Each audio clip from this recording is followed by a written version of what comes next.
bawakan oleh saya sendiri, yaitu tentang cinta tanah air.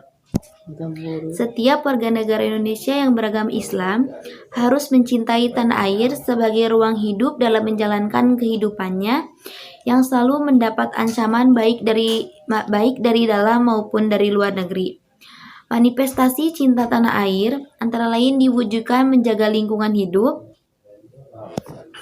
mengenal wilayah tanah air dan mencintai produk dalam negeri, tumbuh rasa nasionalisme. Sehingga kesadaran bertanah air satu, tanah air Indonesia menjadi semangat bersama bagi semua warga negara Indonesia. Rasa kebangsaan tidak dapat dinyatakan adanya tanpa dibuktikan oleh patriotisme dan cinta tanah air. Contohnya seperti cinta Nabi Muhammad SAW kepada tanah tumpah darahnya tanpa ketika meninggalkan kota Makkah dan berhijrah ke Madinah. Sambil menengok ke kota Makkah, Rasulullah SAW berucap, "Demi Allah, sesungguhnya engkau adalah bumi Allah yang paling aku cintai. Seandainya bukan yang bertempat tinggal di sini mengusirku, niscaya aku tidak akan meninggalkannya."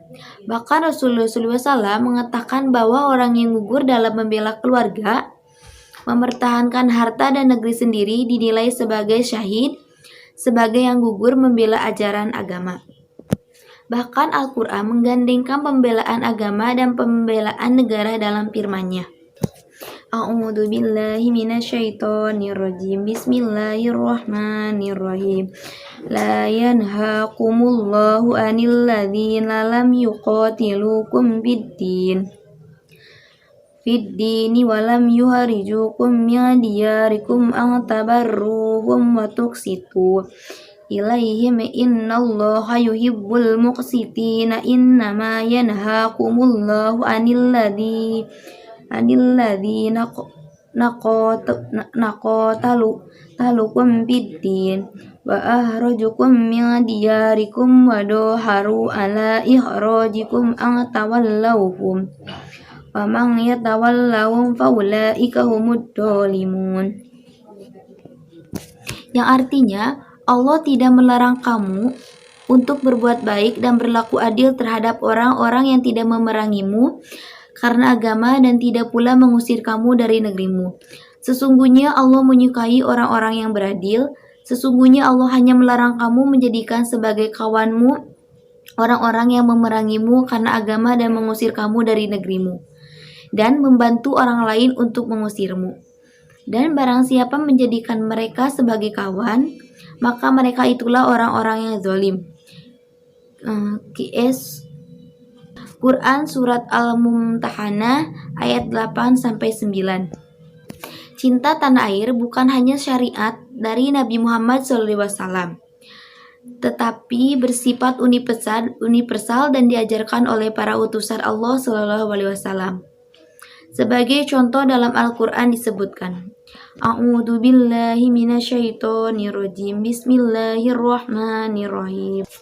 Wa idza qala Ibrahimu rabbi ij'al hadza baladan aminan warzuq ahlah minas samarati man amana minhum billahi wal yawmil akhir. Artinya, dan ingatlah ketika Ibrahim berdoa, "Ya Tuhanku, jadikanlah negeri ini negeri yang aman sentosa, dan berikanlah rezeki dari buah-buahan kepada penduduknya yang beriman di antara mereka kepada Allah dan hari kemudian." Quran Surah Al-Baqarah ayat 126. Ayat ini menjelaskan bahwa Nabi Ibrahim berdoa untuk tanah air sebagai berikut. 1. Menjadi negeri yang aman sentosa. Yang kedua, penduduknya dilimpahi rezeki. Yang ketiga, penduduknya iman kepada Allah dan hari akhir. Secara operasional, cinta tanah air dalam konsep Islam tertuang dalam hubul waton minal iman, yaitu cinta tanah air sebagian dari iman. Adapun nilai-nilai nasionalisme yang harus ditumbuhkan dalam setiap individu warga negara Indonesia adalah sebagai berikut. 1. Nilai rela berkorban. Yang kedua, nilai persatuan dan kesatuan. Dan yang ketiga, nilai harga menghargai. Yang keempat, nilai kerjasama. Dan yang kelima, nilai bangga dan menjadi bangsa Indonesia. Sekian materi yang dapat saya sampaikan. akan dilanjutkan oleh teman saya. Pendidikan bela negara merupakan salah satu ikhtiar dan amal usaha dalam mempertahankan negara dari berbagai ancaman, tantangan, dan gangguan terhadap bangsa dan negara Indonesia. Dasar hukum pendidikan bela negara dijelaskan dalam UUD 1945 pasal 30 yang berisi tiap-tiap warga negara berhak dan wajib ikut serta dalam usaha pembelaan negara dan syarat-syarat tentang pembelaan diatur dalam undang-undang, termasuk dalam amandemen UUD 1945 pasal 30 dan pasal 27 ayat 3. Pada 23 Oktober 1945, Kiai Haji Hasyim Asy'ari atas nama pengurus besar NU mendeklarasikan seruan jihad fisabilillah yang kemudian dikenal dengan resolusi jihad. Ada 3 poin penting dalam resolusi jihad, yaitu 1. Setiap muslim, tua, muda, dan miskin sekalipun wajib memerangi orang kafir yang merintangi kemerdekaan Indonesia. Yang kedua, pejuang yang mati dalam perang kemerdekaan layak disebut syuhada. Yang ketiga, warga Indonesia yang memihak penjajah dianggap sebagai pemecah belah persatuan nasional, maka harus dihukum mati. Dalam catatan sejarah pun, pada peristiwa 10 November 1945 adalah tonggak sejarah sangat penting bagi bangsa Indonesia, terutama umat Islam. Sebab pada momentum 10 November, nasionalisme mendapat pemaknaan yang signifikan dalam paradigma keagamaan. Nasionalisme yang semula dipahami sebagai wilayah luar agama ternyata bagian dari kewajiban syar'i yang harus diperjuangkan. Tampaknya kerangka pemikiran itulah yang kemudian menjadi salah satu dasar umat Islam untuk terus merawat Pancasila dan UUD 1945. Sekian dari saya. Terima kasih. Wassalamualaikum warahmatullahi wabarakatuh. Assalamualaikum warahmatullahi wabarakatuh. Nama saya Orija Sativa Nuralami. Di sini saya akan menjelaskan materi bela negara dalam pandangan Islam. Bela artinya suatu tindakan menolong, menjaga, membantu, dan memperbaiki. Negara adalah wilayah yang memiliki kedaulatan penuh untuk menyelenggarakan pemerintahan. Suatu negara merupakan wilayah yang terdiri dari provinsi, kota, kabupaten, kelurahan, dan desa. Dengan demikian, bela negara adalah suatu tindakan menolong, membantu, menjaga, dan memperbaiki suatu wilayah dari berbagai permasalahan yang mengancam wilayah tersebut. Islam sebagai agama yang rahmatan lil alamin memiliki landasan dalil yang kuat dalam hal bela negara. Di antaranya, yang pertama, Al-Quran Surat Al-Baqarah ayat 148. Yang kedua, Al-Quran Surat Al-Maidah ayat 2. Yang ketiga, Surat An-Nisa ayat 59. Yang keempat, Surat An-Nisa ayat 71. Dalam ayat-ayat Al-Quran dan hadis ini membuktikan bahwa perbuatan baik adalah suatu kewajiban bagi setiap muslim, baik menyangkut. Assalamualaikum warahmatullahi wabarakatuh. Saya Ihsan Wijanarko dari kelompok 6. Saya akan menjelaskan pendekatan Mashahid al-Syariah. Salah satu konsep penting dan fundamental yang menjadi pokok bahasan hukum Islam adalah konsep Maqasid al-Syariah, yang menegaskan bahwa hukum Islam disyariatkan untuk mewujudkan dan memelihara maslahat umat manusia. Konsep ini telah diakui oleh para ulama, dan oleh karena itu mereka memformulasikan suatu kaidah yang cukup populer. Adapun inti dari konsep Maqasid al-Syariah adalah untuk mewujudkan kebaikan sekaligus menghindarkan keburukan atau menarik manfaat dan menolak mudarat. Istilah yang sepadan dengan inti dari maqasid al-syariah tersebut adalah maslahat. Karena penetapan hukum dalam Islam harus bermuara kepada maslahat. Dalam rangka mewujudkan kemaslahatan di dunia dan akhirat, berdasarkan penelitian usuliyin, ada 5 unsur pokok yang harus dipelihara dan diwujudkan.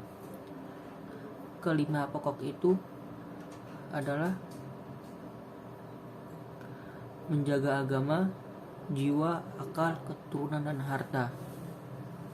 Guna kepentingan menetapkan hukum, kelima unsur di atas dibedakan menjadi 3 peringkat: dahuriyat, hajiyat, dan tashiniyat. Pengelompokan ini didasarkan pada tingkat kebutuhan dan skala prioritasnya. Urutan peringkat ini akan terlihat kepentingannya ketika kemaslahatannya ada pada masing-masing peringkat satu sama lain bertentangan. Dalam konteks bela negara, menjaga dan memelihara negara merupakan kebutuhan yang bersifat esensial bagi kehidupan manusia. Kebutuhan yang esensial itu karena apabila negara tidak kondusif akan menyebabkan terganggunya eksistensi agama, jiwa, akal, keturunan, dan harta bagi warga negara. Sekian dari Bismillahirrahmanirrahim. Assalamualaikum warahmatullahi wabarakatuh. Perkenalkan, nama saya Marsa Sabi Septia Yudiansa, NPM 2021711079. Di sini saya akan menjelaskan kegiatan bela negara bagi mahasiswa. Kegiatan bela negara dapat dilakukan oleh setiap orang, begitupun bagi seorang mahasiswa. Kegiatan bela negara dapat kita lakukan mulai dari diri kita sendiri ataupun di dalam keluarga, di dalam kampus, di dalam masyarakat, serta bagi bangsa dan negara Indonesia. Membela negara tidak harus dalam wujud perang, tetapi bagi seorang mahasiswa bisa diwujudkan dengan cara lain, seperti membina diri menjadi pribadi yang berakhlak mulia dengan mengikuti kegiatan-kegiatan yang bermanfaat di kampus. Lalu senantiasa melaksanakan amanah dari kedua orang tua. Selanjutnya, ikut serta dalam menjaga keamanan lingkungan rumah, lingkungan kampus, serta lingkungan di dalam masyarakat. Lalu ikut serta membantu korban bencana alam seperti korban banjir, korban longsor, dan korban yang lainnya.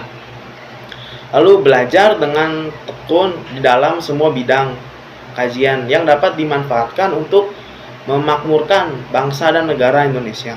Lalu mengikuti kegiatan ekstrakurikuler seperti bela diri, pramuka, resimen Warman, dan lain-lain. Lalu tidak terpengaruh lingkungan yang negatif. Selanjutnya, tidak mengikuti budaya asing yang berpengaruh negatif. Itu pun menyangkut dari semua aspek. Lalu sebagai warga negara yang baik, sudah sepantasnya kita turut serta dalam bela negara dengan mewaspadai dan mengatasi berbagai macaman THG atau ancaman, tantangan, hambatan, dan gangguan pada negara kesatuan Republik Indonesia, seperti para pahlawan yang dulu rela berkorban demi kedaulatan dan kesatuan NKRI. Di sini beberapa jenis ancaman dan gangguan pertahanan dan keamanan negara, seperti kenakalan remaja, lalu adanya aksi kekerasan yang berbau sara, terus pelanggaran wilayah negara baik di darat, di laut, udara, ataupun di luar angkasa. Selanjutnya ada gerakan separatis atau pemisahan diri dengan tujuan membuat negara baru, seperti gerakan OPM ataupun GAM. Selanjutnya ada merubah ideologi selain ideologi bangsa Indonesia seperti komunis atau khilafah. Lalu ada kejahatan dan gangguan lintas negara, kemudian ada pengrusakan lingkungan, lalu ada memiliki pemahaman dan atau terlibat dalam aktivitas yang mengindikasikan intoleran, eksklusif, radikalisme, dan terorisme. Jadi hal-hal tersebut merupakan tindakan yang dapat mengancam negara kesatuan Republik Indonesia. Maka dari itu bagi seorang mahasiswa sudah sewajarnya kita harus mengabdi pada negara Indonesia. Sekian dari saya. Wassalamualaikum warahmatullahi wabarakatuh.